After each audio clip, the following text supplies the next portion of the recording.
Hello everybody, I hope you are all keeping well. I haven't been doing a whole lot of studio vlogs lately because, well, for obvious reasons, my shop isn't very busy. But last week I made 3 hardback large junk journals for my shop and I thought I would share the process with you.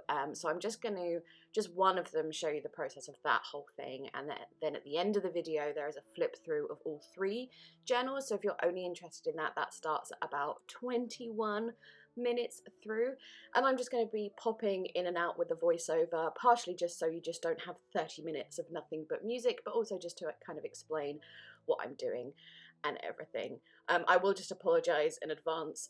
Hay fever is really getting to me today, so I'm really snuffly, so any sniffing, I'm sorry, I can't help it, I'm just a bit gross today. So when I start making journals, I had all my covers ready. The journal that I'm going to go through in this video is one I made the cover for about a month or so ago. It was a handmade mixed media cover. If you want to see how I made that, then I have the video for that, which I'll try and remember to link in the description box. But I try and make a few at a time just because it's slightly easier. I get all my papers out, choose all the different papers I'm going to use. Some of them are printables, some of them are like old book pages, just all sorts of things. I set them out, and then, as you saw, the ones that are for each book I kind of put inside the book and put them to one side while I work on each journal. So here I was just cutting down all the papers to size. Obviously with a junk journal, some of the papers will be different sizes, but I just make a mental note of the maximum size that they can be inside the journal and go from there, and just try and make it as interesting as possible with lots of different types and stuff. And then I also had these books, some really vintage sort of graph mathematical paper, some vintage music paper, and some, I don't really know what the last book is actually. It's kind of like old records, financially records of events or something, I don't know. But the first load of pages are these really delicate lined sort of ledgery papers, so I just wanted to pull a few of those out to use in these journals.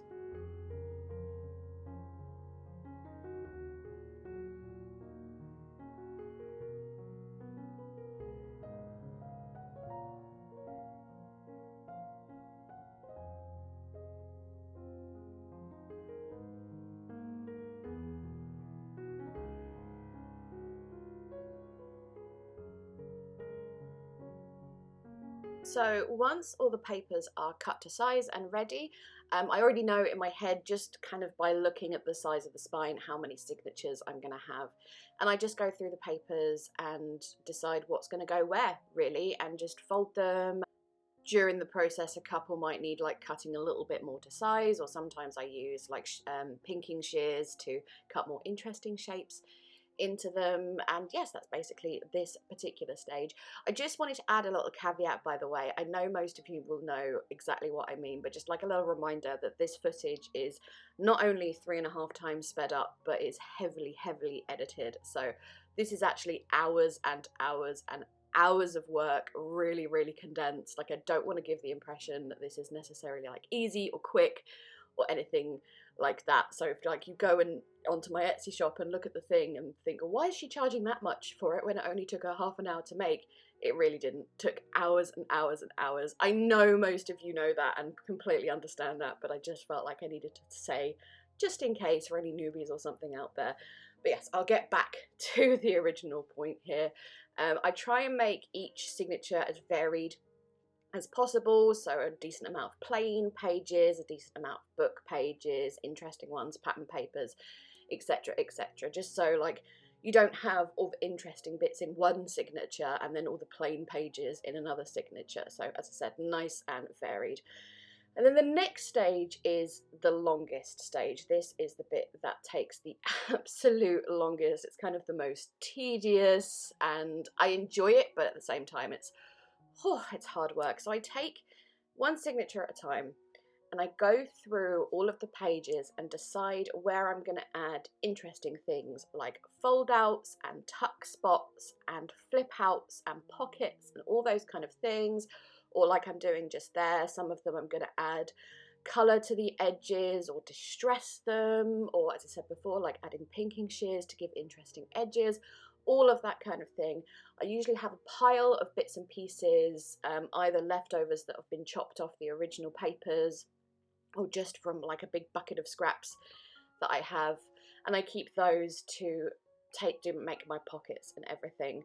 So once I've decided what kind of pages I'm going to add the little extra bits to, I then take them over to my sewing machine and then sew in those pockets. I like to sew in all like the interesting bits. Not only does it make them more sturdy and reliable than using glue, but I think aesthetically as well, it's just a lot, it just looks nicer. And especially this journal here is like a shabby chic themed, and having stitched pockets and stuff just looks a lot nicer. So yes, as I said, I go through, I choose all the little bits I'm going to use, I find single book pages, I stitch them in to make extra little pages. Yeah, and here's me at the sewing machine just sewing in all the little bits and pieces. As I said, this stage is definitely the longest outside of things like drying time. Yeah, it takes a while, but I feel like it's worth it in the end, because all those little interesting pullouts and stuff is kind of what makes a junk journal a junk journal. So yes, I'm going to leave you for now to watch me sewing, and a couple of times get very angry with my sewing machine and come back to you when the signatures are done.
So this journal is going to have hidden signatures, and there's kind of two ways of doing that, or at least two ways I do it. You can either sew them straight into the spine of your cover and then just cover them up, glue or attach some pattern cardstock or whatever to hide those signatures. Or with this journal, and with many others, what I do is I kind of create a new spine to sew signatures in, because the spine is either like it's super pretty, I don't want to cover it up, especially with this mixed media one, I physically could not sew through it. So I measure the size of the spine and then cut some grey board or chipboard to ever so slightly smaller, because obviously you want it to be able to bend on the inside.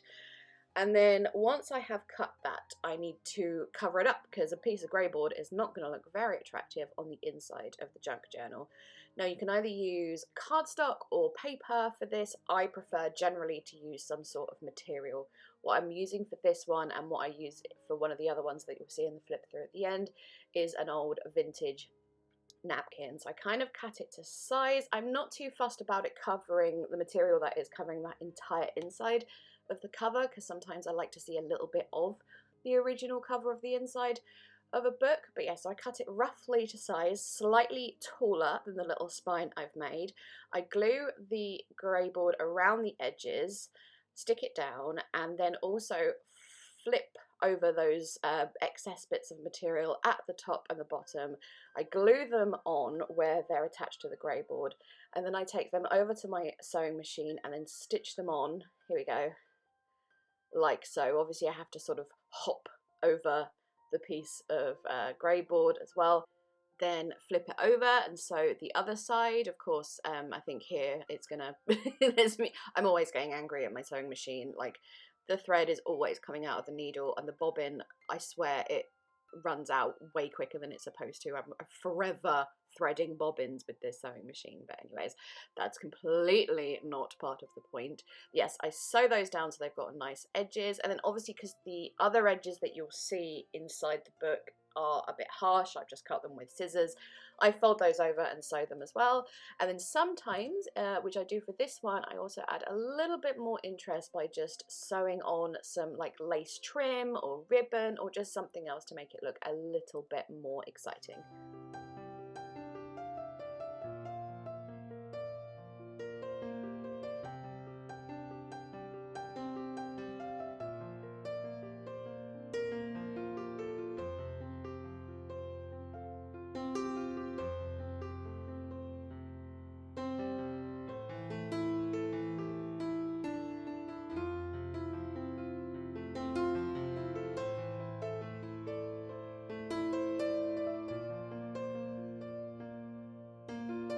For this one as well, I also decided to sew on a little bit of lace to that material, and I stitched that on either side of the grey board or the chipboard, just because it was a shabby chic theme and just an extra layer of laciness I thought would just, it would just suit the overall aesthetic of the whole journal. I don't always do something like this, it just kind of, just an idea I had at the moment, in the moment. Next up, I'm going to measure everything and mark where I need to make the holes for sewing in my signatures.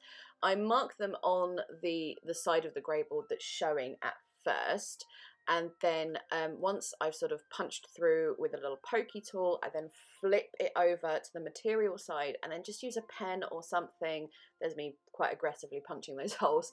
Yeah, I flip it over to the material side and use a pen just to make a tiny little mark, just so I can see exactly on the material where the hole is, because especially with that lacy layer, it was really hard for me to see those holes, because I'm going to sew them into the side that has the material in, because the side that you can just see the chipboard is going to be completely covered and you can't see that, because as I said before, it's not very attractive to look at.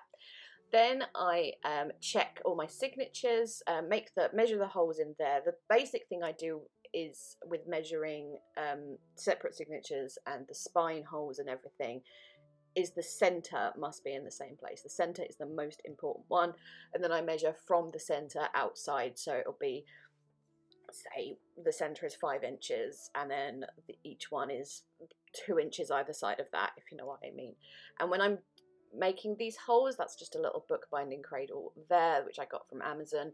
I just check that all the pages are the right way round, because in my earlier days of making these, the amount of times there would be one page that was upside down because I hadn't checked it and stuff. So just one little thing, I always make sure everything is facing the right way and it's supposed to.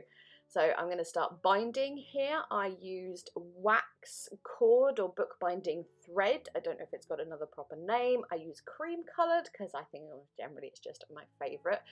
And then sewing the signatures, really. It can be a bit of a pain, like trying to get through all the layers and material and stuff. Sometimes your needle gets lost in amongst pages and you have to sort of map through all the holes you've made, but we get there in the end. The first signature is always the easiest, and then as you get towards especially the last signature, it gets quite hard because everything's all attached and it's all flipping and flopping all around the place, but it can be a pain, but you get it done in the end. Putting a little binder clip on everything that's already sewn in really helps. And as with before, I like triple check that everything is facing the right way and I'm not sewing in something upside down, because that has happened to me more times than I care to admit.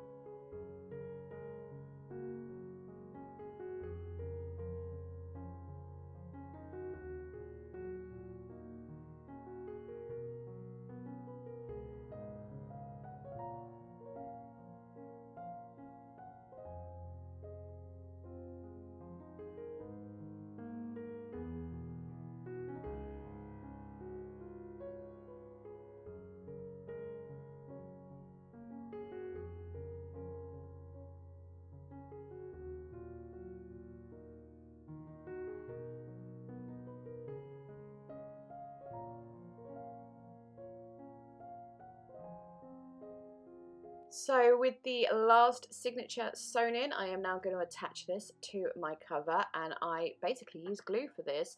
Really super strong glue. I use gloss gel and both matte gel medium. So I add, I'm sorry I'm slightly out of shot here, but onto that piece of chipboard that you can see, I add a very generous amount of gel medium, place it down in the spine, make sure everything is lined up and in the correct place. And then I have to kind of hold it in place just for a while. I usually just sit there and play on my phone for 5 minutes, and then I put it between, so it's spine down on like a shelf or something, and then put heavy things between it, so it's the book is facing up, spine down, and leave that to dry for a few hours. And then to attach the material, I use slightly watered down gel medium so there's no lumps or bumps or anything, and then just push the material down like that. And then with that, you can't see any bindings or any ugly chipboard or anything like that. Again, I leave that to dry for a few hours, and then once it is ready, I get to do my absolute favourite part of making a junk journal, which is going through everything, finding all the pockets and adding pretty things into all the pockets. With all of these, I'm going around the edges of things with a Distress Oxide in Victorian Velvet, because it has that lovely shabby chicy pink colour, and as I said, this was kind of a themed journal. I don't always make themed journals, actually I rarely make themed journals, but one of the ones in the flip through isn't a themed journal, but the other one I made is a sort of Jane Austen Regency themed journal, which I'm completely in love with and must not keep for myself, but yes, you'll see those in the flip through anyway. But yeah, just finding pretty things, little doilies, stickers, vintagey bits. Some are genuine vintage, some are faux vintage. It's a complete mix. I've got some patterned vellum bits there. I go through everything and I try to make sure there is something in every single pocket. It makes it more exciting for the person once they receive their journal to go through and find things. And occasionally some pockets might not always be obvious that they are pockets, so putting something in there kind of helps go, oh look, this is a pocket that was like hidden or something. So yeah, that's the last stage really, and I love it so much. It's the best bit because you get to look through and get excited by all the pretty things, and then have a little think about keeping it for myself, and then stop myself from doing that. And yeah, and then once everything like that is done, is the really, really boring bit. I have to take photos, stage them for Etsy, make the photos look pretty with background pieces, edit all the photos, then write up a listing explaining the journal and saying how many pages it has and how many pockets it has and all that kind of thing, and typing that all up. And then once that is done, they are up and listed. That is the really, really boring part. But if you're making a journal just for yourself, you don't have to worry about that boring part. Here, just adding a little scrap of lace in for someone they could use. Just, things that they might want to use in that journal. And then I'm just going to tie it up and it's ready. And yeah, there we go. I really, really love this journal. I'm really, really proud of it. So here is the little flip through of the Shabby Chic journal. As I said, if you want to see how I made the cover, I will link that in the description box. The other two journals, the little one is just a general one. There's no particular theme to it. It's sort of an A6 size, slightly bigger. And then the other one, as I said before, is a Regency Jane Austen themed journal, which has it's mostly based on Emma and Sense and Sensibility. I'm really, really proud of that one. I will leave the listings to these journals if you are interested in the description box. And yeah, that's about it. Thank you so much for watching. If you have any questions about how they're made or anything, if I accidentally skipped over something, please do let me know. Let me know which of the journals is your favourite. I think I know which is mine, but I keep changing my mind on that one. Anyways, yeah, I'm gonna go leave you with these flip throughs. Thank you again so much for watching. Bye bye.